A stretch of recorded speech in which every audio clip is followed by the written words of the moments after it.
একজন মানুষ সব থেকে বেশি ভয় পায় তার অন্তরের ভিতরে অপরাধ বোধকে।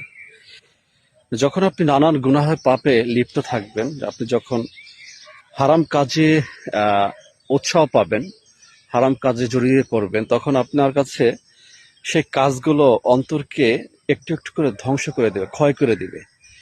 আর সেই মুহূর্তে আপনি সঠিক পথ খুঁজে পাবেন। আপনি আল্লাহ তাআলার পথ, যে পথে গেলে দুনিয়া এবং আখিরাতে শান্তি পাওয়া যাবে, চিরস্থায়ী আখিরাতে চিরস্থায়ী সম্মান মর্যাদা পাওয়া যাবে, সেই পথটাকে আপনি খুঁজে পাবেন না।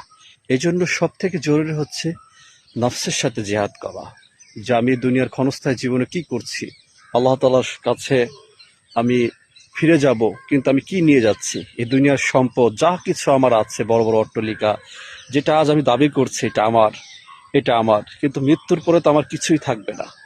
আল্লাহ তাআলা আমাকে সৃষ্টি করেছেন যে উদ্দেশ্যে, আমাকে সেই উদ্দেশ্য সফলতার সহিত, আমাকে সফলতা পেতে হলে আমাকে সেটা বাস্তবায়ন করতে হবে।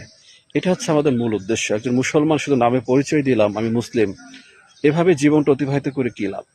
আসলে আল্লাহ তাআলার কাছে মন থেকে ইস্তেগফার তওবা করে আল্লাহ তাআলার সঠিক পথে ফিরে চাই, তার পরিপূর্ণ ইবাদত করি।